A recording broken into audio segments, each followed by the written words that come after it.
नमस्कार, आप देख रहे हैं गीतांश टीवी। प्रस्तुत है समाचार। गढ़वा से विकास कुमार की रिपोर्ट। अवैध आग्नेयास्त्र के विरुद्ध चलाए जा रहे छापेमारी अभियान के दौरान दिनांक 6 अगस्त 2020 को पुलिस अधीक्षक गढ़वा श्री श्रीकांत सुरेश खोत्रे द्वारा प्राप्त गुप्त सूचना के आलोक में अनुमंडल पुलिस पदाधिकारी गढ़वा बहामन टूटी के नेतृत्व में पुलिस निरीक्षक सह थाना प्रभारी गढ़वा एवं उनके सहयोगियों की एक टीम गठित की गई। गठित टीम के द्वारा सूचना के आलोक में त्वरित कार्यवाही करते हुए ग्राम नवादा में पप्पू चौधरी नामक हथियार डीलर के घर पर छापेमारी की गई, जहां भारी मात्रा में अवैध आग्नेयास्त्र, कारतूस, अवैध हथियार बिक्री से संबंधित रुपए बरामद किए गए। पुनः पकड़ाए गए गिरफ्तार व्यक्ति पप्पू चौधरी उर्फ प्रेम चौधरी के स्वीकारोक्ति बयान एवं निशानदेही पर के आधार पर केतार थाना अंतर्गत ग्राम बत्तो कला में राजकुमार विश्वकर्मा, नरेंद्र विश्वकर्मा और रमेश विश्वकर्मा के घर पर छापेमारी की गई, जहां अवैध आग्नेयास्त्र बनाने की फैक्ट्री, देसी रिवॉल्वर, अर्धनिर्मित रिवॉल्वर तथा बनाने के औजार बरामद किए गए एवं तीनों की गिरफ्तारी की गई। पुनः पप्पू चौधरी के ही निशानदेही पर भवनाथपुर थाना अंतर्गत मकरी गांव में भी छापेमारी की गई, जहां अवैध हथियार बनाने का सामान के साथ शिव विश्वकर्मा की गिरफ्तारी की गई। पुनः पप्पू चौधरी के ही निशानदेही पर अवैध आग्नेयास्त्र बेचने में पार्टनर का काम करने वाले रंजन जायसवाल की गिरफ्तारी की गई। पूरे छापेमारी में अवैध आग्नेयास्त्र निर्माता से लेकर मुख्य डीलर तक सभी को गिरफ्तार कर पूरे रैकेट का पर्दाफाश किया गया। इस संबंध में गढ़वा थाना कांड संख्या 536/2020 दिनांक 6 अगस्त 2020 धारा 25(1)A, 25(1)AA, 25(1)BA, 25(1)B, C, 25(1)C, 26/35 hours act अंकित किया गया है। आज दिनांक 7 अगस्त 2020 को एक और अवैध आग्नेयास्त्र रखने के मामले में गुप्त सूचना के आधार पर भोला गुप्ता ग्राम टंडवा के घर पर छापेमारी कर एक देसी रिवॉल्वर एवं 4 देसी कट्टा कुल 5 आग्नेयास्त्र की बरामदगी की गई है, जिस संबंध में भी अलग से कांड अंकित किया गया है।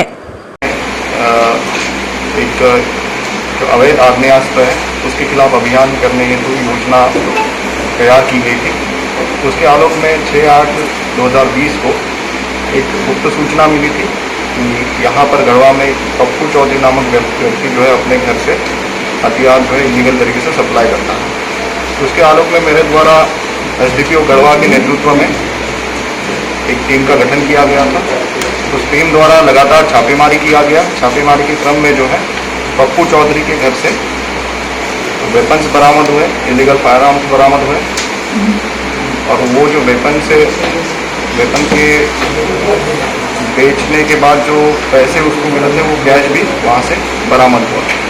उसके बाद पप्पू चौधरी को जो है उससे पूछताछ किया गया। पूछताछ के क्रम में उसकी निशानदेही पे उसने कुछ इलीगल गन फैक्ट्रीज जो है वो उसने पुलिस को बताया कि वहाँ संचालित होती हैं। तो उसकी निशानदेही पे केतार में बनो कला गांव अंतर्गत जो है वो छापेमारी किया गया, जहां पर एक मिनी गन फैक्ट्री संचालित की जा रही थी। वहां छापेमारी के क्रम में अवैध हथियार जो है बरामद किया गया एवं वहां से भी अभियुक्तों की गिरफ्तारी की गई। उसके पश्चात जो दूसरी जगह चिन्हित बताई गई थी कि जहां पर मिनी गन फैक्ट्री संचालित होती है, वहां पर भी पुलिस द्वारा भवनाथपुर थाना अंतर्गत छापेमारी किया गया। वहाँ से भी हथियार की बरामद की हुई है। साथ ही हथियार बनाने वाले इंस्ट्रूमेंट्स भी वहाँ से पुलिस ने बरामद किए हैं और कुछ अभियुक्तों की गिरफ्तारी वहाँ से भी हुई है। इस क्रम में गढ़वा थाना कांड संख्या 536/20 दर्ज सुसंगत धाराओं में दर्ज कर दिया गया है और अग्रिम अनुसंधान लगभग टोटल जो है वो 20 वेपन्स इलीगल फायर आर्म्स मिले हैं। 105 लाइव राउंड्स गोलियां वो बरामद की गई है। 1.25 लाख कैश इसमें बरामद किया गया है। वेपन्स का डिटेल मैं आप लोगों को बता रहा हूँ। एक 11 जो है देसी रिवॉल्वर यहाँ पे बरामद हुई है। 5 देसी कट्टा बरामद हुआ है। एक पिस्टल में मेड इन चाइना जिसमें लिखा हुआ है वो बरामद हुआ है। एक देसी पिस्टल बरामद हुआ है।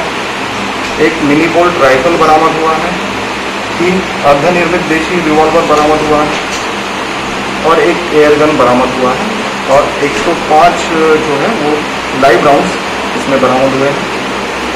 1,25,000 कैश जो हथियार बेचने के बाद इन लोगों ने इकट्ठा किया था वो बरामद किया गया है, और 2 स्मार्टफोन इसमें जो ये नेटवर्क संचालित कराने के लिए इस्तेमाल किए जाते हैं उनको बरामद किया। सर कितने लोग की गिरफ्तारी हुई? 7 लोगों की कुल इसमें गिरफ्तारी हुई है।